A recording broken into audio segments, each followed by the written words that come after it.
Hello everyone, आज की इस वीडियो में हम लोग बहुत ही इम्पोर्टेंट टॉपिक के बारे में बात कर रहे हैं। जैसा कि आप लोगों ने अभी लास्ट वीडियो में देखा होगा कि टर्म 1 की तैयारी 2023 के लिए हमने स्टार्ट कर दिया है। एंड वहाँ पे हम लोगों ने जितने भी जियोलॉजी क्लास 12 के इम्पोर्टेंट जो प्रीवियस ईयर्स 2022 थे उनका MCQ क्वेश्चन आपको प्रोवाइड करवा दिया गया है वीडियो के माध्यम से। ठीक है, अब बात आती है कि सिलेबस अभी तक हम पढ़ाए हैं फिजिकल जियोलॉजी, जो कि आप क्लास 11 से पढ़ते आ रहे हैं इसी चैनल के माध्यम से। एंड सेकंड में हम लोग पेट्रोलॉजी को पढ़े एंड मिनरलॉजी 3rd चैप्टर तक हम लोग कंप्लीट कर चुके हैं। लेकिन इसका जो सिलेबस है वो सिलेबस थोड़ा खंड बाई खंड करके है, इकाई बाई इकाई करके है, पार्ट बाई पार्ट करके। एंड उसी पार्ट में 2-3 चैप्टर को कवर किया है। जैसे कि क्लास 11 में था आपका कि एक चैप्टर है, उसके बाद अगला चैप्टर, अगला चैप्टर, अगला चैप्टर, इस टाइप से 12th में नहीं है। इसमें पार्ट बाई पार्ट करके एक पार्ट में कितना चैप्टर आ सकता है इस टाइप से। जैसे कि अगर पेट्रोलॉजी की बात करें तो पेट्रोलॉजी का हिंदी होता है सेल की, सेल विज्ञान।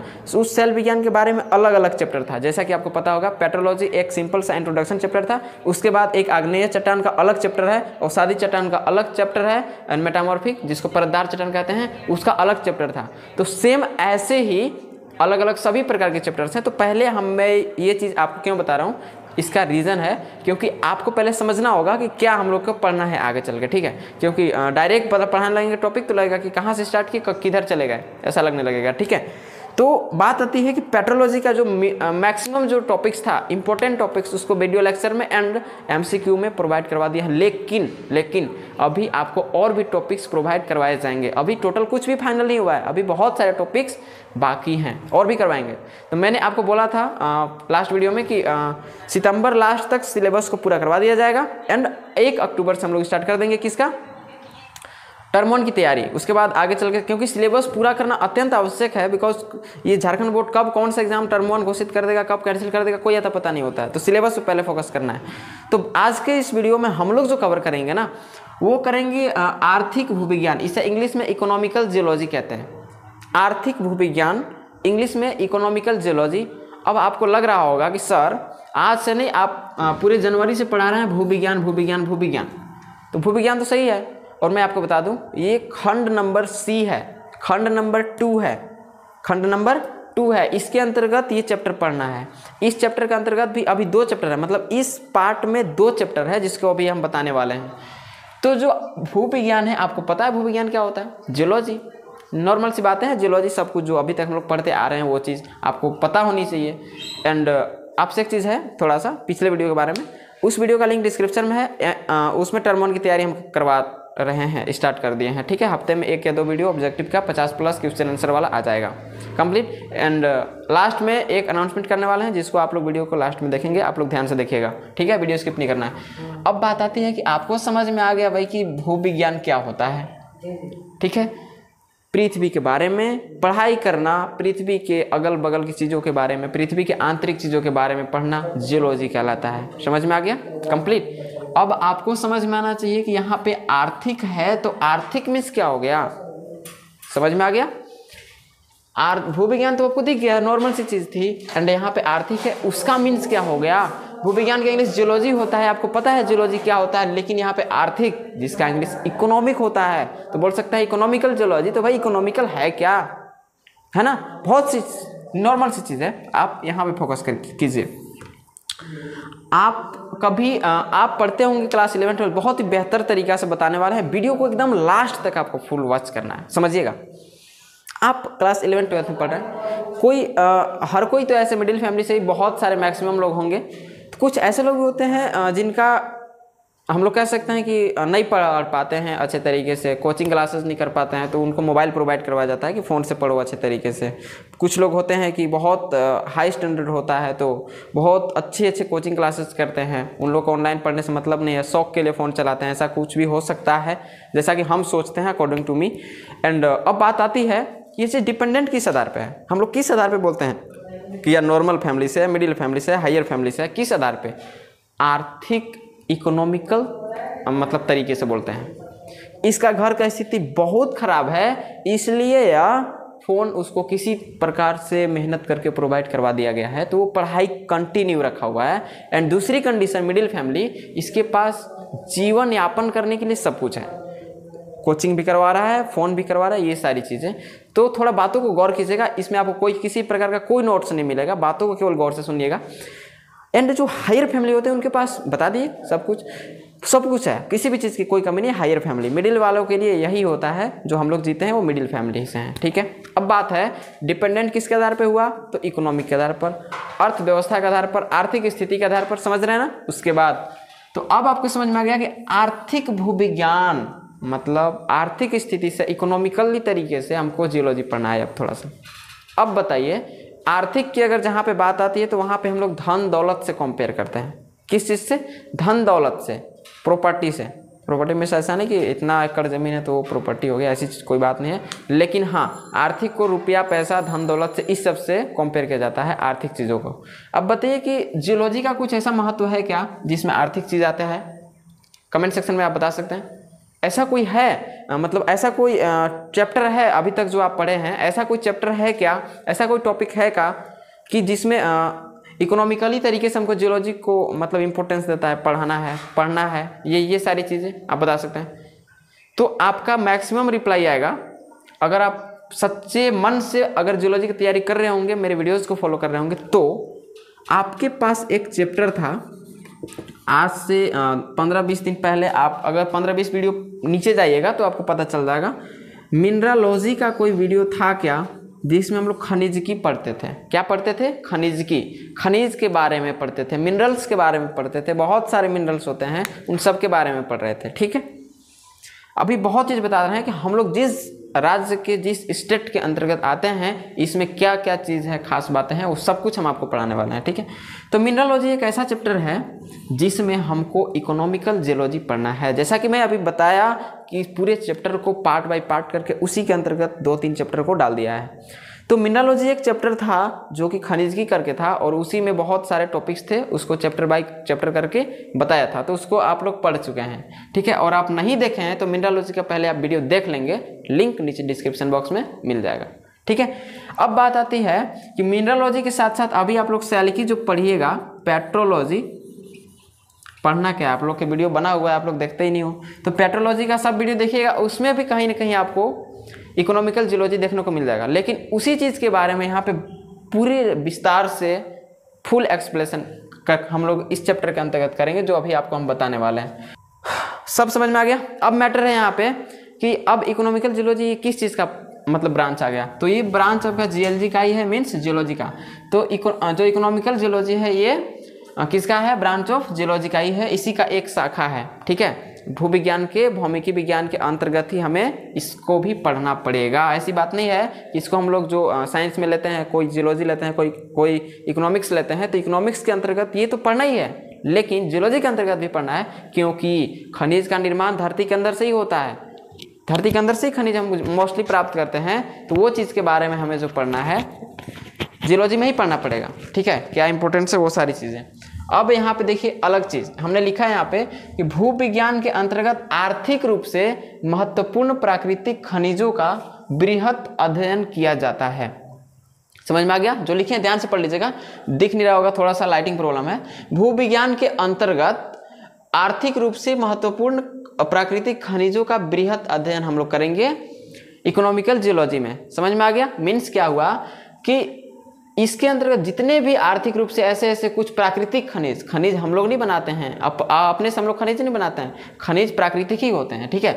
तो उन खनिजों का आर्थिक दृष्टि से क्या मतलब इम्पोर्टेंस है, उस चीज़ के बारे में हम लोग पढ़ेंगे इस चैप्टर में, ठीक। आगे टॉपिक है इसका जो इम्पोर्टेंस के आधार पर हम लोग इसे पढ़ेंगे कि कौन सा खनिज का कितना इम्पोर्टेंस है हमारे लाइफ में, किस हिसाब से उसे हम लोग बांटेंगे कि आर्थिक रूप से कौन सा खनिज ज़्यादा उपयोगी है, क्या है, तो मतलब इसी को बोल सकते हैं इम्पोर्टेंस, ठीक है। अब देखिए अगर इम्पोर्टेंस की बात करें थोड़ा सा, भारत जैसा कि आपको पता है कृषि प्रधान देश है, माना जाता है ना, कृषि प्रधान देश है। तो अब बात आती है कि भारत तो कृषि के मामले में प्रधानमंत्री है, मीन्स प्रधान है, प्रधान देश है। अब बात है कृषि कम हो जाए तो भी भारत प्रधान का प्रधान ही रहेगा। समझ में आ गया? कृषि अगर कम हो जाए भारत में तो ऐसे तो दिक्कत हो जाएगी, संकट आ जाएगा, लेकिन अगर इकोनॉमिकली तरीके से बात करें तो भी भारत कमज़ोर नहीं होगा। समझ में आ गया? इकोनॉमिकली तरीके से बात करें तो अगर भारत को कृषि प्रधान देश बोला जा रहा है तो कृषि से अगर भारत तो गरीब नहीं होगा, लेकिन भारत के चलते, भारत के यहाँ के कृषि व्यवस्था बिगड़ने के चलते पूरे भारत में प्रॉब्लम हो सकती है, समस्या उत्पन्न हो सकती है, जिससे अन्य देश भी प्रभावित हो सकते हैं। समझ में आ गया? ये सारी चीज़ें थी। अब बात आती है कि ये सारी चीज़ कुछ आप लिखे हुए देख रहे होंगे, समझ में ही नहीं आएगा, कुछ भी नहीं आएगा, ठीक है। अब मैटर है कि अगर कृषि भी नहीं हो रहा हो, मतलब एक कंडीशन है यहाँ पे, मतलब आप समझिए थोड़ा सा कि कृषि प्रधान देश बोला गया, अगर कृषि प्रधान देश में थोड़ा सा मतलब प्रधान देश में प्रधान मतलब सब कुछ है, कृषि मामले में भारत के पास कोई कमी नहीं है। अब मैटर है कि अगर कोई कमी हो जाए, लाइक इस वर्ष बारिश कम हुई है, खेती बहुत कम हुई है, ठीक है, तो कमी तो हुई, संकट तो आएगा। तो अब प्रॉब्लम है यहाँ पे कि इस तरीके से क्या इकोनॉमिकली तरीके से भारत हमारा कमजोर हो जाएगा? तो आप रिप्लाई क्या दोगे? यस, नेवर, कभी नहीं। बिकॉज यहाँ पे स्टोर है मिनरल्स का। किस चीज का? मिनरल्स का। समझ में आ गया? मिनरल्स का स्टोर मतलब खनिजों का भंडार है, और इतना खनिज है भारत में कि भारत से विदेशों में भी खनिज जाता है, लेकिन कुछ कुछ खनिज ऐसे हैं जो विदेशों से भी भारत में आते हैं। सब चीज़ों के बारे में आपको पढ़ना है, जो कि बहुत ही मतलब इंटरेस्टिंग चीज़ें हैं, ठीक है। अब देखिए, अब मिनरल्स फैक्ट्री में क्या है जी, इसमें हम लोग बोल देते हैं अगर मिनरल्स फैक्ट्री में हो गया खनिज उद्योग, खनिज उद्योग के चलते इंडिया हमारा आगे माना जाएगा। अब बात आती है कि कंट्री डेवलपमेंट, इसी के आधार पे हम लोग बांटेंगे ना कि ये गरीब है, ये गरीब देश है, ये डेवलप्ड देश है, विकसित देश है। एक है डेवलपमेंट में वो चल रहा है ना, मतलब विकासशील देश है, लाइक इंडिया विकासशील ही है, एंड बहुत सारी चीज़ें हैं। इससे कोई देश ऐसे भी हैं जो कि एकदम ही उनमें विकास नहीं हुआ है, एकदम वहाँ की स्थिति दयनीय है, ऐसा भी तो हो सकता है। तो इसको हम लोग इकोनॉमिकली तरीके से बांटते हैं, कंट्री डेवलपमेंट को भी बांट लेते हैं। सब चीज़ में जियोलॉजी का इंपॉर्टेंस है। अभी आप लोग को लगता होगा कि नदी, झील, तालाब, नहर, पोखरा ये सब पढ़ना है, ऐसी बात नहीं है, बहुत चीज़ें। इंपॉर्टेंस की बात करें, फिर से रिपीट करता हूँ, कृषि कार्य में अगर गिरावट आती है इंडिया में, बिकॉज इंडिया क्या है, कृषि प्रधान देश है, तो अगर गिरावट आती है तो भी असर नहीं पड़ेगा, क्योंकि यहाँ पे मिनरल्स फैक्ट्री हैं। लेकिन अगर मिनरल्स फैक्ट्री और कृषि दोनों में गिरावट आती है तब इंडिया की लेवल नीचे आ जाएगी। कंप्लीट। आपको एक चीज़ मैं बताता हूँ बहुत इंपॉर्टेंट, इस तरीके से कंट्री का डेवलपमेंट तो हुआ। आपको मैं एक चीज़ बताता हूँ, आप ट्रेन से सफ़र कर रहे हैं मान लीजिए, तो आपको पता होनी चाहिए कि जो सवारी होते हैं, तो सवारी गाड़ी से सरकार को ना उतनी क्या बोलते हैं, लाभ नहीं होती। सरकारी गाड़ी से सरकार को उतनी लाभ नहीं होती। किस से होती है? जिसको हम लोग बोलते हैं ना माल गाड़ी है, डबल इंजन खींचती है, एक पीछे भी इंजन लगा होता है, तो जो माल गाड़ी होता है उससे होता है। बिकॉज माल गाड़ी में ओनली मिनरल्स ढोने का काम करता है, मिनरल्स। समझ में आ गया? तो मालगाड़ी से आपको पता होनी चाहिए कि सवारी गाड़ी से उतनी लाभ नहीं होती है। इसमें से कुछ लोग होते हैं, क्या बोल सकते हैं उसको, दिमाग से सटके हुए, दोनों का दिमाग कहाँ है पता ही नहीं, सरकार को टैक्स देने से भी डरते हैं, ट्रेन में ना बिना टिकट के ही चढ़ जाएंगे, ऐसा भी होता है। ठीक है, टीटी आया मतलब टिकट चेकर आया, चले गए बाथरूम में। तो ये सारी चीज़ें नहीं है, ऐसा होता है। ठीक है, बहुत लोग करते भी हैं जो कि नहीं करनी चाहिए। ठीक है, कंट्री डेवलपमेंट की बात है। तो ये सारी चीज़ें हैं। अब बात है थोड़ा सा हम ना झारखंड की बात कर लेते हैं। अच्छा, उससे पहले एक चीज़ हम लोग आगे बढ़ लेते हैं, जो जनरल टॉपिक्स हैं इसमें। ये तो आपका मैं बता दूं, इंट्रोडक्शन चैप्टर का ये लेक्चरर वीडियो है। ठीक है, इंट्रोडक्शन बहुत ही बेहतर समझिएगा, बहुत सारी चीज़ें हैं। अब बात आती है यहाँ पे कि इंपॉर्टेंट टॉपिक्स में हम लोग पढ़ेंगे इस चैप्टर में मुख्य रूप से अधात्विक तथा धात्विक उद्योगों के लिए गुणधर्म। खनिज दो प्रकार के होते हैं, पहले वीडियो में आप देख रहे हैं। पहला खनिज का प्रकार है धात्विक खनिज, क्या बोलते हैं, धात्विक खनिज, जिसमें धातुओं का पूरा गुण पाया जाएगा। दूसरा हो गया अधात्विक खनिज, जिसमें अधातुओं का सारा क्वालिटीज पाए जाएंगे। कंप्लीट। उसके बाद इसके गुणधर्म के बारे में तो पढ़ेंगे, इसमें ही पढ़ेंगे। उसकी उत्पत्ति कैसे हुई भाई, उसके बारे में ही पढ़ेंगे, एंड उसमें भी पढ़ चुके हैं, यहाँ पे रिवीजन भी हो जाएगा। उसके बाद उसका गुणधर्म क्या है, समझ में आ गया? इसका गुणधर्म क्या है? मार्कर में विटामिन की कमी हो गई है, इसको ना विटामिन चाहिए, इसको विटामिन देने का काम हम लोग करते हैं। विटामिन देखिए कभी भी ऐसे आपके साथ हो ऐसा तो इसको ख़त्म ही कर दीजिए। चलो जाओ उधर साइड में रहो, गाना सुनो, चलो तुम आ जाओ आगे। तो अधात्विक तथा धात्विक उद्योग के हम लोग गुणधर्म, उत्पत्ति, गुणधर्म, ये डबल लिखा गया है गुणधर्म गुणधर्म, ठीक है। तो इस चीज़ के बारे में हम लोग ज़्यादा पढ़ेंगे, कंप्लीट गुणधर्म तथा उत्पत्ति ज़्यादा पढ़ेंगे कि कैसे कैसे किस हिसाब से हम लोग बोलेंगे वो अधात्विक है, किस हिसाब से बोलेंगे ये धात्विक है, ये चीज़ हो गई। आगे दोस्तों उत्पत्ति के आधार पर अब बात करेंगे। ये तो धात्विक अधात्विक के खनिज के आधार पर बोले, ये उत्पत्ति के आधार पर उसका हम लोग मूल्यांकन करेंगे। मूल्यांकन मीन्स कौन सा राज्य में कितना खनिज का निर्माण हो रहा है, उस राज्य में कितना हो रहा है, उसको क्या चीज़ की ज़रूरत है, यहाँ पे क्या चीज़ घट रहा है, ये चीज़ यहाँ से भेजना है वहाँ पे कैसे भेजेंगे, ये सब का मूल्यांकन, रिजल्ट, ये सारी चीज़ें, परिणाम। उसके बाद वितरण, जैसे वितरण, हमारा राज्य झारखंड है, सभी को पता है क्योंकि आप सभी लोग झारखंडी हैं, मतलब झारखंड के निवासी हैं। अब बात है कि झारखंड से हैं तो झारखंड का नाम क्यों पड़ा, इसका वितरण हुआ कि झार प्लस खंड, झार मीन्स जंगल, झाड़ी खंड मीन्स स्थल, तो जंगल झाड़ी वाला स्थल है हमारा झारखंड, इसलिए इसका नाम पड़ा झारखंड। समझ में आ गया? तो इस चीज़ों से, ऐसी चीज़ों से हम लोग वितरण कर देते हैं। जैसे राजस्थान की बात करें तो राजस्थान में मरुस्थलीय एरिया बहुत है, इसीलिए हम लोग बोलते हैं कि वहाँ पे मरुस्थल है राजस्थान में। समझ में आ गया? कंप्लीट। तो ये वितरण हो गई कि इस हिसाब से उत्पत्ति के आधार पर ही तो वितरण होगा, क्योंकि वहाँ पे आपको सिलिका ऑक्साइड बहुत ज़्यादा मिलेंगे, बालू मिलेंगे, रेत मिलेंगे, ये सारी चीज़ें हैं, ठीक है। तो उसका वितरण ही अलग है, लेकिन यहाँ का वितरण अलग है। अभी बताएंगे कि झारखंड के बारे में कुछ इंपॉर्टेंट चीज़ें हैं, वीडियो फॉलो करते रहना, ठीक है। आगे बढ़िए। स्थापना, जैसे स्थापना की बात करें तो अभी जस्ट मैंने बताया स्थापना के बाद एक बंटवारा भी हो गया, इसको मैंने ऐड किया है। मूल्यांकन, वितरण, स्थापना, बंटवारा, ये बहुत इंपॉर्टेंट चीज़ है खनिजों के बारे में। पहले हम लोग मूल्यांकन लेंगे, उसके बाद वितरण करेंगे उसका, उसके बाद स्थापना करेंगे कि हाँ झारखंड में जंगले झाड़ी का जगह है, इसीलिए इसका स्थापना झारखंड में करो। कब करो? 15 नवंबर 2000 ईस्वी को। समझ में आ गया? इस तरीके से झारखंड को क्या किया गया? स्थापना। समझ में आ गया? कंप्लीट। तो यह स्थापना हो गया। इसके बाद बंटवारा कर दिया गया 15 नवंबर 2000 ईस्वी को। झारखंड बिहार एक था, बोल दिया बिहार जाओ, बिहारी अलग जाओ, झारखंडी इधर आ जाओ। समझ में आ गया? तो बिहार जो है बाढ़ से डूबता है, जबकि झारखंडी लोग ऊपर चढ़ जाते हैं पहाड़ी पे। ऐसी कोई बात नहीं है, ठीक है।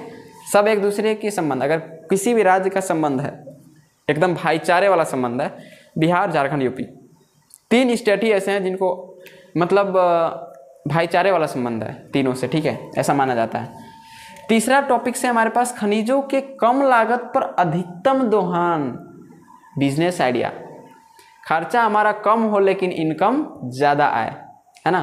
खर्चा हमारा कम हो लेकिन इनकम ज़्यादा आए, उसे बोलते हैं बिजनेस आइडियाज़। जो कि इकोनॉमिकल जियोलॉजी या इकोनॉमिकल की बात जहाँ पे आती है, कोई भी चैप्टर, कोई भी टॉपिक्स पे जहाँ पे इकोनॉमिक की बात आती है, आर्थिक स्थिति की बात आती है, वहाँ पे हम लोग यही सोचते हैं कि कम लागत हो जाए, मेरा इन्वेस्टमेंट बहुत कम हो लेकिन इनकम बहुत ज़्यादा है, ऐसा है ना, प्रॉफिट बहुत ज़्यादा हो। तो वही है कि खनिजों के कम लागत पर उसका दोहन करना है, लेकिन मैक्सिमम मात्रा में, ठीक है। ऐसे कि मतलब हमारा जो है खर्च कम लगे, आसानी से वो चीज़ प्राप्त हो सके। तो ये 3 टॉपिक्स हैं ना, बहुत ही मैटर करते हैं, आप देख पा रहे होंगे इसमें। अब बात करें दोस्तों थोड़ा सा फैक्ट, जो मेरा झारखंड है, आपको पता नहीं होगा, आप झारखंड के निवासी हैं, आपको ये पता नहीं होगा कि झारखंड में बोला गया है नाम के हिसाब से झार प्लस खंड। क्या बोला गया है? ध्यान से सुनिएगा, झार प्लस खंड, झार प्लस खंड बोले तो ही बेटर रहेगा, झार प्लस खंड, झारखंड। मैं बता दूं, जितना पत्थर पहाड़ यहाँ पे मिलेगा उतना कहीं नहीं मिलेगा। अब बोलिएगा आप लोग किसी और राज्य से, स्टेट से कंपेयर कीजिएगा तो बोलेगा यहाँ पर तो सर उस एरिया में ज़्यादा ही है, हो सकता है, लेकिन इसके पीछे एक और रीज़न है झारखंड नाम देने का, कि भैया झारखंड में सबसे ज़्यादा, अगर भारत की पूरे स्टेट की बात करें, सबसे ज़्यादा अगर कोई राज्य है जिसमें मिनरल साइंस का उपयोग है तो वो हमारा झारखंड है। क्या है? झारखंड है। आप कभी भी इंटरनेट पे, यूट्यूब पे, कहीं पे सर्च कीजिए गूगल पे कि पूरे भारत में सबसे ज़्यादा खनिज किस राज्य में पाए जाते हैं। आपका ऑप्शनल में जीके पूछ सकता है, ये क्वेश्चन पूछ सकता है, तो आपका ऑप्शन झारखंड करेक्ट होगा। विश्व के चौथे नंबर पे मेरे झारखंड को जाना जाता है। समझ में आ गया? चौथे नंबर पे झारखंड, पूरे विश्व में चौथे नंबर पे जाना जाता है कि एक एरिया है झारखंड जो कि बहुत ज़्यादा खनिजों का उत्पादन करता है। आप नॉर्मल रांची विजिट कीजिए, क्योंकि कैपिटल सिटी है, सब लोग जा सकते हैं। वहाँ से आपको सवारी गाड़ी से ज़्यादा मालगाड़ी दिखेंगे। क्यों? रीज़न है ना, यही तो रीज़न है। फैक्ट्री देख रहे होंगे, स्टील कारखाना बोकारो, जमशेदजी टाटा वाला, टाटा स्टील, जमशेदपुर, ये चीज़ पश्चिम सिंहभूम है ना। इधर झारखंड में ही अगर इधर थोड़ा सा आ जाए अंदर में, तो इधर आप समझ सकते हैं कि कोडरमा हो गया, एंड आगे आने के बाद इधर झरिया हो गया, है ना। झरिया रांची, जहाँ पे झारखंड में अगर सबसे ज़्यादा कहीं पे कोयला की बात आती है तो झरिया, रांची नहीं बोल सकते हैं, उस इलाके में ही है तो झरिया बोल सकते हैं, ठीक है। ये सारी चीज़ें हैं, बहुत ही इंपॉर्टेंट चीज़ है, आपको ध्यान से फॉलो करना है, ठीक है। अब बात आती है दोस्तों यहाँ पे, इसके अंतर्गत ना कुछ चैप्टर्स भी बनाए गए हैं। चैप्टर जैसे एक चीज़ हम लोग बात कर लेते हैं, अगर इकोनॉमिकली तरीके से बात करें तो ऐसा मत करना कभी भी कि हमारे घर में सब है, सोना चांदी सब है, तो दिक्कत हो सकता है। सोना चांदी आप खरीदे हैं तो आपका हो सकता है, लेकिन आपके घर में अगर निकल गया, किसका होगा? गवर्नमेंट का हो जाएगा। किसका होगा? गवर्नमेंट का हो जाएगा। इसलिए भाई बता देना, इनकम टैक्स का टेंशन मत उठाना फालतू में, ठीक है। उसके बाद वही आप कितना भी धनवान हैं, आप मिडिल नहीं हायर फैमिली से बिलोंग करते हैं, लेकिन आपके घर में सोना चांदी है या नहीं है पता नहीं, लेकिन मैटर है कि अगर आपके घर में कोई ख़राब चीज़, खतरनाक चीज़ निकले तो वो भाई आपका है। समझ में आया? लाइक मतलब एक घर है, उसमें सोना चांदी बहुत सारी चीज़ें हैं, डायमंड्स हैं, हीरे जवाहरात सब हैं, उसके घर से अगर निकल रहा है वो चीज़ उसके नीचे से, तो वो भाई सरकार का है। इसको टैक्स का भाड़ा नहीं, मतलब टैक्स का ओवरलोड नहीं लेना है। लेकिन अगर उसी घर में बंदूक निकल गया तो वो उसका है, ठीक है, फैक्ट है। समझ में आ गया? तो ये सारी चीज़ें हैं, जस्ट जो कोई सीरियस नहीं था, ठीक है। चलिए इसके अंतर्गत दोस्तों चैप्टर आता है खनिज निक्षेपों की उत्पत्ति। आगे चैप्टर है, इसमें ही चैप्टर है, जैसे आपको पता होनी चाहिए। आर्थिक भूविज्ञान हो गया, इकोनॉमिकल जियोलॉजी एक इकाई था, इसके बारे में अभी हम फुल एक्सप्लेनेशन किए। इसी में 2 चैप्टर हमारा पढ़ना है, फर्स्ट एंड लास्ट है, फर्स्ट एंड लास्ट बोल सकते हैं, फर्स्ट यहाँ पे एंड लास्ट यहाँ पे। तो फर्स्ट चैप्टर है खनिज निक्षेपों की उत्पत्ति। खनिज का जो निक्षेप होते हैं, उत्पत्ति, इसके बारे में, उत्पत्ति वाले में टॉपिक भी है, क्या क्या पढ़ना है हमको। रासायनिक के बारे में पढ़ना है, रासायनिक तरीके से किस प्रकार से उत्पत्ति होती है, भौतिक तरीके से, जैविक तरीके से, क्योंकि 2 प्रोसेस ही होता है, रासायनिक, chemical physical and biotic, chemical physical and biotic, जैविक विधियाँ, ठीक है। इसके निर्माण की प्रक्रिया मीन्स निक्षेपों का निर्माण कैसे हुआ, कारक किन किन चीज़ों से निर्माण हुआ, भौमिकीय क्रिया, कि अगर हमारा खनिज निक्षेप का निर्माण हुआ तो क्या होगा भूमि में, जमीन में। समझ में आ गया? इसीलिए तो इसको जियोलॉजी में ऐड किया है। कंप्लीट। चलिए आगे बढ़ते हैं। नंबर 2 चैप्टर में हम लोग को बोला है आर्थिक खनिजों का अध्ययन। आर्थिक खनिज क्या हो जाएगा आपका, बता दें। आर्थिक खनिज लोहा, एल्यूमिनियम, कॉपर, टाइटेनियम, क्या बोलते हैं उसको, हीरा को डायमंड, ये सारी चीज़ें, ये सब आर्थिक दृष्टि से लाभ पहुंचाने वाली चीज़ें हैं, ठीक है। आर्थिक खनिजों के बारे में बेहतर पूछना है, और पूछेगा ही पूछेगा, इम्पोर्टेंट है। आप लोग का अभी जो हम टर्म 1 का जो क्वेश्चन आंसर प्रोवाइड करवाए थे, उसमें बहुत लोग कन्फ्यूजन है कि सर इसका तो एक्सप्लेन आप किए ही नहीं है, 50 में 10-15 क्वेश्चन मात्र लड़ा है उसमें। हम बोले कि यार कैसे करेंगे, आप लोग एक्टिव हो नहीं, आप लोग वीडियो सभी फॉलो नहीं करते हो। अभी पीछे वीडियो 12th क्लास का बहुत पड़ा हुआ है, मीन्स आप लोग पीछे अभी बहुत वीडियो पड़ा हुआ है, आप लोग देखे ही नहीं है उसको। तो ये गलती किसकी है, हमारी? नेवर, कभी नहीं। हमारा काम है सिलेबस पूरा कराना है, एंड आप लोग जिस चीज़ की डिमांड करते हो उस चीज़ को देखें। टर्म 1 के क्वेश्चन आंसर का वीडियो बनाया, आप लोग 400 से 500 लोगों ने उस वीडियो को देखा। कहीं कहीं आपका गलती है, आपको जब क्वेश्चन आंसर डायरेक्ट प्रोवाइड कराया गया तो आप उससे देख लिया, आपने उसे देखा, लेकिन लेक्चरर वीडियो नहीं देखा। इसका रीज़न है कि समझ में आएगा ही नहीं ना आपको मैटर क्या कर रहा है, कोई टॉपिक है कहाँ उसका मतलब उसका जो है ट्रैक कहाँ पे जा रहा है, आप उस ट्रैक से भटक जाओगे, डायरेक्ट क्वेश्चन पे आओगे तो पहाड़ तो लगेगा ना, खत्म हो जाएगा, खोपड़ी ऊपर चला जाएगा, थोबड़ा नीचे आ जाएगा। अगर एग्जाम में क्वेश्चन समझ में नहीं आया तो खोपड़ी गया ऊपर, रिजल्ट खराब आया तो थोबड़ा गया नीचे, तो बच गया क्या, ये ऊपर का दांत केवल बचेगा। ठीक है, तो अच्छे से पढ़ाई कीजिए, ठीक है, हम यही चाहते हैं। एंड आज है 5 सितंबर, 5 सितंबर का वीडियो भी शूट हो रहा है। आप सभी को शिक्षक दिवस की ढेर सारी शुभकामनाएं, ठीक है।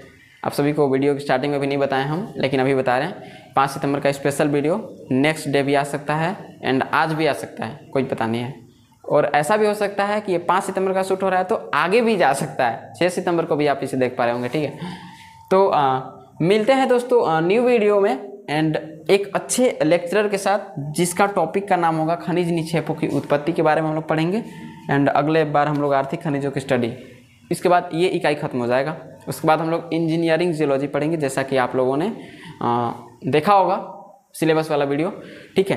तो आप लोग को मैं एक चीज़ बताना चाहता हूँ, पढ़ाई तो हो रही है, कोई दिक्कत नहीं है, लेकिन आपको मैं एक ही चीज़ बता रहा हूँ।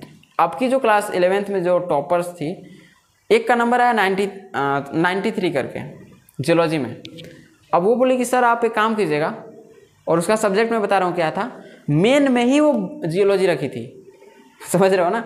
मतलब 93 मेरा भी खुद जियोलॉजी में नहीं आया था, ठीक है, लेकिन उसका आया था 93। अब बताइए कि उसका बायोलॉजी मेन में भी नहीं था, उसका बायोलॉजी जो विषय था, आईसी में विषय होता है ना ऑप्शन 1 2 में, तो उसका बायोलॉजी नहीं था, मैथ भी नहीं था। अब बताइए कि नहीं, बोल रही थी कि हमको ना टीचर गलती किए हैं, जो फॉर्म फिलअप किए थे उसमें हमारा था बायोलॉजी फर्स्ट में, लेकिन वो रजिस्ट्रेशन में जियोलॉजी 1 में कर दिए, नंबर 2 में इकोनॉमिकल साइंस कर दिए, इकोनॉमिक्स कर दिए, उसका आया इतना नंबर। अब बताइए, कॉल करके बोले कि सर स्टेटस मत लगाएगा, कोई मैटर नहीं, कोई बड़ी बात नहीं है। लेकिन वो बोली हमसे, जो कि हम आप लोग के साथ शेयर करना चाहते हैं, वो बोली कि आपका एक भी ऐसा वीडियो नहीं होगा जिसको हमने फॉलो नहीं किया है, एंड आपका एक भी ऐसा नोट्स नहीं था जिसको हमने नहीं देखा, और वो मेरे कॉपी में लिखा हुआ नहीं है, एंड वो मेरे माइंड में भी फिट है।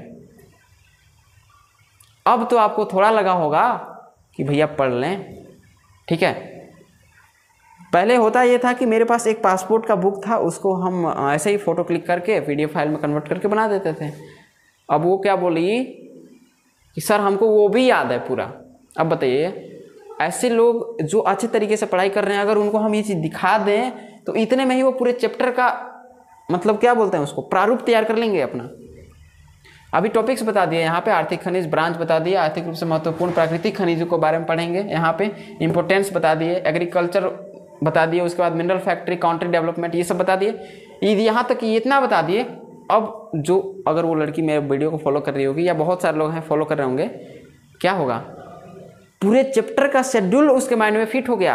अब पढ़ाएंगे तो फटाफट धड़ाधड़ याद होते चला जाएगा, समझ रहे हो ना। ऐसे पढ़ो यार, नाम के लिए एग्जाम आया पढ़ते हैं क्या, मतलब हमको ना लेक्चरर वीडियो से पूरा मोटिवेशनल वीडियो में आना पड़ता है, तो ये चीज़ नहीं है, ठीक है। आपको क्लियर पढ़ाई करनी है, आप फ्यूचर निर्धारित कर रहे हैं, समझ में आ रहा है ना, फ्यूचर आप निर्धारित कर रहे हैं। एंड आपको तो दिल से शुक्रिया अगर आप मेरे वीडियो को देख रहे हैं तो, ठीक है। ये सारी चीज़ें हैं, तो पढ़ो, पढ़ना है, ठीक है। एंड मैं एक बोला था लास्ट स्टार्टिंग में कि अनाउंसमेंट करने वाला है, वो अनाउंसमेंट ये है कि बायोलॉजी का टर्म 1 के लिए इम्पोर्टेंट क्वेश्चन का सीरीज हम जारी कर रहे हैं, क्योंकि आप लोग कोचिंग करते हैं, सिलेबस पूरा करवाया जाता है, लेकिन टर्म 1 के लिए बहुत चीज़ें जो है इम्पोर्टेंट हैं, जो कि आपको जानना चाहिए। फिर बाद में मॉडल पेपर आ जाएगा, फिर उधर समय नहीं मिलेगा, ठीक है, उसको सोल्यूशन में समय बीत जाएगा। इससे बेहतर कि अब से ही क्लियर किया जाए। मतलब स्टार्टिंग का चैप्टर जो है, जितना आप लोग पढ़ लिए हैं उसमें से ही हम MCQ छाटेंगे एंड आपको आप तक प्रोवाइड करवाएंगे, ठीक है। तो उसका नोट्स जो है अभी प्रोसेसिंग में है, आने वाले वीडियोज़ में वो बन जाएंगे, ठीक है। तो अभी तक आप चैनल पर नए हैं तो चैनल को सब्सक्राइब कर लेना, एंड छोटे से मोटिवेशन के लिए हमें लाइक कर देना, प्यारा सा कमेंट कर देना कि आप क्या सच में वाकई में तैयारी कर रहे हो कि आप मजाक कर रहे हो, ठीक है। मिलते हैं किसी न्यू वीडियो में न्यू लेक्चर के साथ, तब तक के लिए जय हिंद, वंदे मातरम।